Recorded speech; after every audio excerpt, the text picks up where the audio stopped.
And now we move on to another very important segment wherein we will listen to our guest of honor, जिन्होंने जन सेवा के क्षेत्र में अनेक महत्वपूर्ण योगदान दिए हैं। कर्तव्यनिष्ठ कर्मठ व्यक्तित्व। वर्तमान में हमारे साथ वो हैं honourable minister of state of chemicals and fertilizers and health and family welfare. करतल ध्वनि से स्वागत करते हैं श्रीमती अनुप्रिया पटेल जी का। Please join hands in welcoming the honourable minister of state for her address, Shrimati Anupriya Patel ji. Ma'am, please may I please request you to say a few words on this occasion.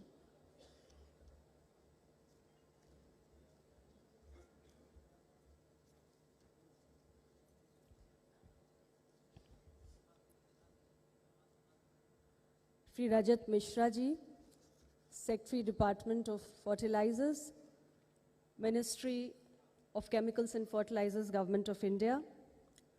Shri N. Suresh Krishnan ji, Chairman, Fertilizer Association of India. And Shri S.C. Mehta, Co-Chairman, FAI. All our international guests in the fertilizers sector who are here to participate in this annual event from over 20 countries, as has been informed to me by Chairman Mr. Krishnan. The other distinguished participants and eminent guests, all the industry leaders in the fertilizer sector, media, ladies and gentlemen. It gives me immense pleasure to be here today at this very momentous occasion, the annual seminar of the FAI, where all of us are here to deliberate on the ways and means of achieving sustainable agricultural growth, which is not just a necessity today, but an opportunity for us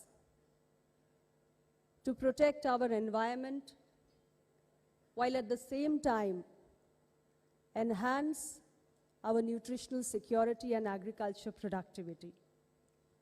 I take this opportunity to extend a very warm welcome to each one of you, and I thank FAI for hosting this wonderful event and bringing leaders in the fertilizer sector from different corners of the world and different corners of the country to come here and deliberate on the importance of sustainability in fertilizers and agriculture.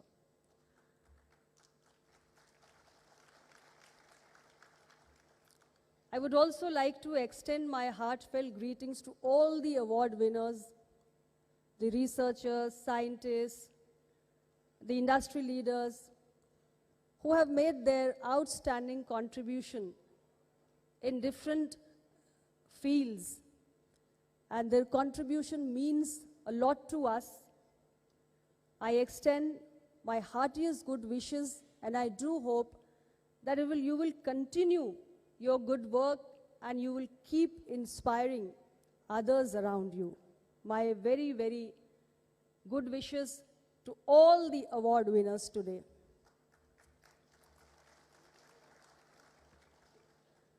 Ladies and gentlemen, we are all aware that as the world's population continues to grow, the pressures on the agriculture system is also intensifying.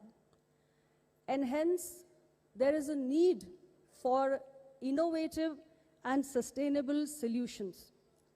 And when we think of the future of Indian agriculture,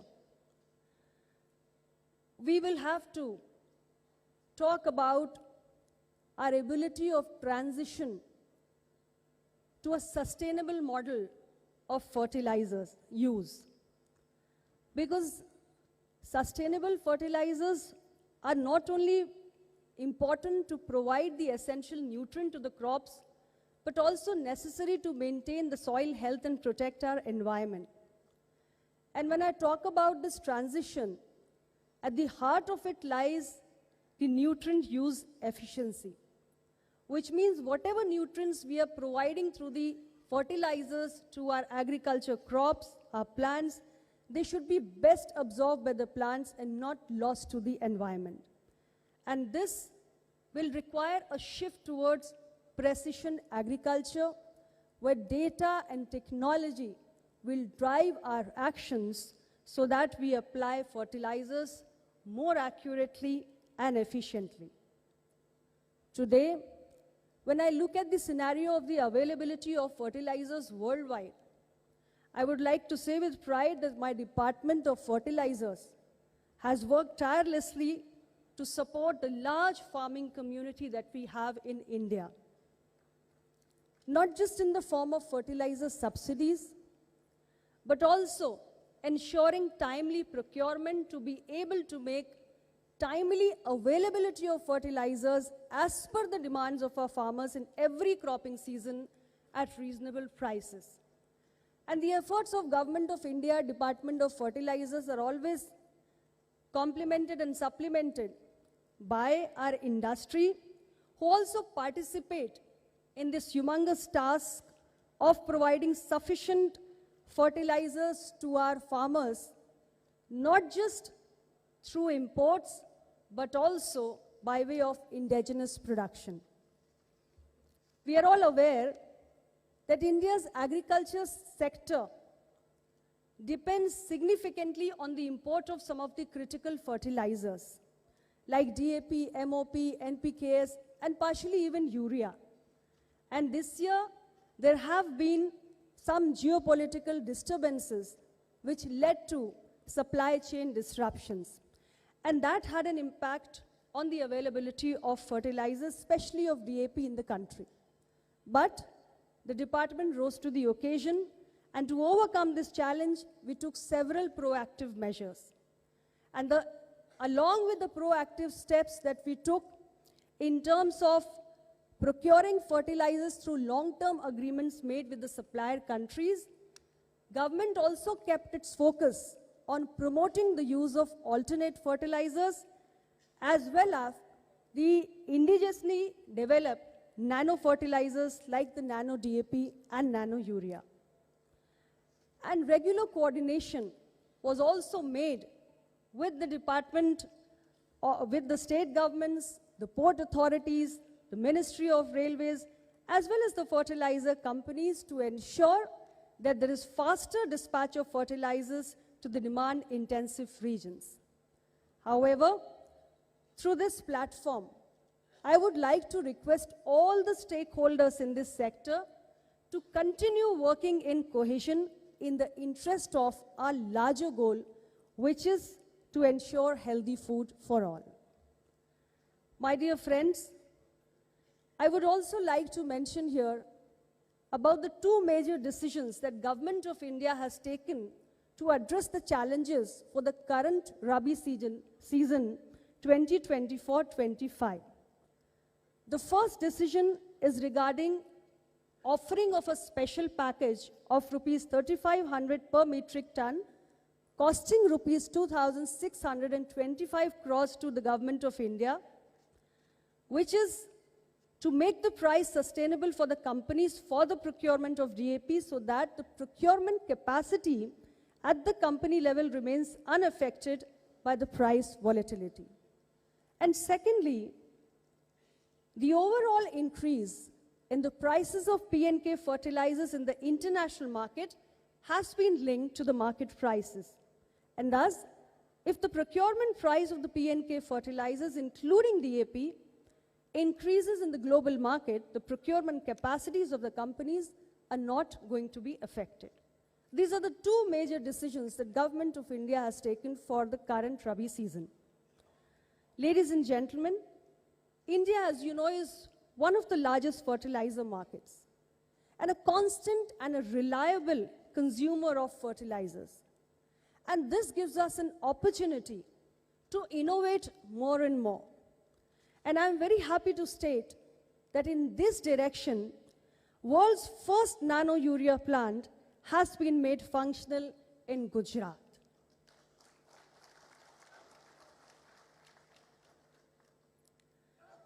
Today, we're also witnessing a technological revolution insofar as the application of fertilizers is concerned.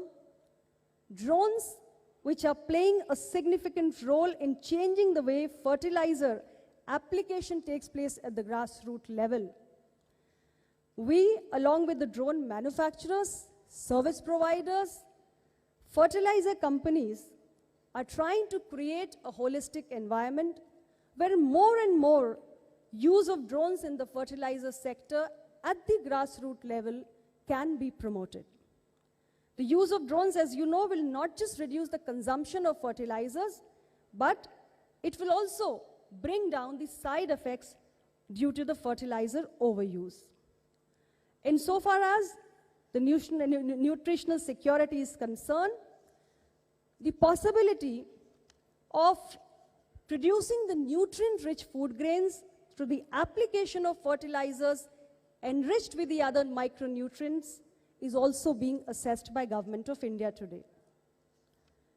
As Government of India and Indian fertilizer industry have been working continuously to ensure that sufficient quantity of fertilizers is made available at the right time and at reasonable prices to farmers across the length and breadth of the country, I would also like to take this opportunity to request all the leaders of the world fertilizer industry who are present here today to contribute to this bigger objective of making available sufficient fertilizers to Indian farmers. And this, my dear friends, is going to be a win-win situation, not just for the supplier, but also for the consumer. This may include the reduction in trade barriers, increase in production, transparency in operation, and greater outlay towards the R&D activities.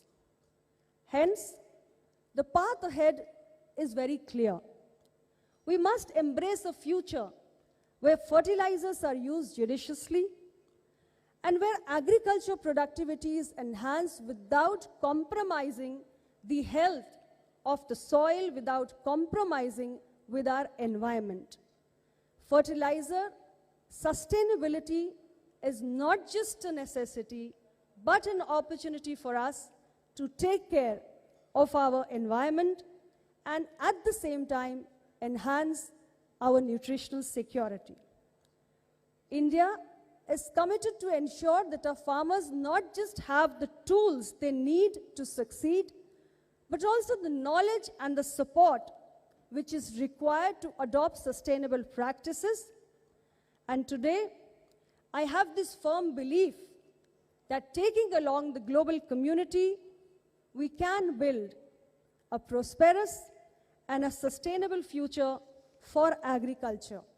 With this, I once again extend my heartiest greetings to all the participants, and I do hope that this event is a huge success, and all of you who have come here, who have traveled to India from different parts of the world, are able to make some real meaningful connections. Thank you very much.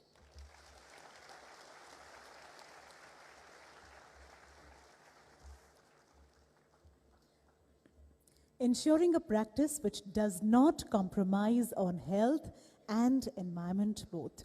Taking on these learnings forward and building on the work that has already been done. Thank you, ma'am. Your vision and commitment will undoubtedly bring new advancements to this sector. We are confident that under your guidance, the industry will grow stronger and more sustainable. Ladies and gentlemen, we have a beautiful and a special video message wherein Shri Jagat Prakash Naddaji, the Honorable Union Minister of Chemicals and Fertilizers and Health and Family Welfare, has shared his wishes with all of us. May I please request our team to kindly please play this special message from the Honorable Union Minister. I am honored to address this gathering at the Fertilizers Association of India FAI annual seminar. The event underscores the importance of sustainable fertilizers and agriculture in securing our nation's future. My congratulations to all awardees for their outstanding contributions. India, home to over 14 crore farm families, has achieved remarkable milestones in agriculture, though some challenges remain to be conquered. Our reliance on imports for phosphatic and potassic fertilizers, coupled with global price volatility, necessitates bold steps towards self-reliance. The government has undertaken significant measures such as revival of new urea plants like Gorakhpur, Sindri, Barauni and Ramagundam, and promoting neem-coated, sulfur-coated urea and nano-fertilizers to enhance the efficiency. We are now advancing innovative alternatives including potash from molasses and biofertilizers. Additionally, a strong focus on enhancing fertilizer efficiency is essential.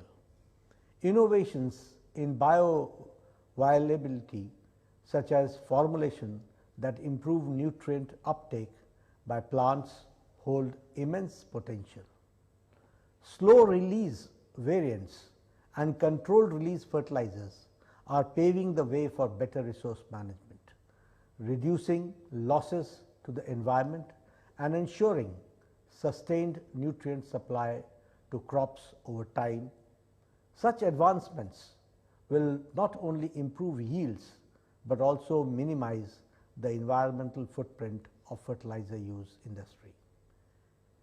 The industry collaboration in research and joint ventures in resource-rich nations is essential to secure long-term solutions for affordable raw materials and sustainable practices.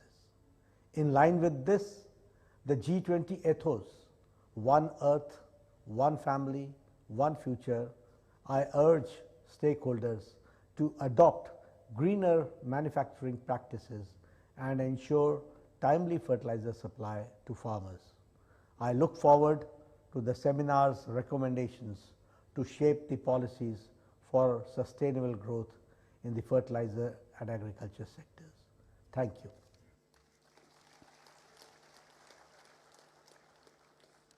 Thank you, Honorable Union Minister, for your special message and the video address that we just heard. Thank you very much, ma'am, for giving us your time, and we know that you're really hard-pressed for time, but you've still managed to grace us with your presence here. Ladies and gentlemen,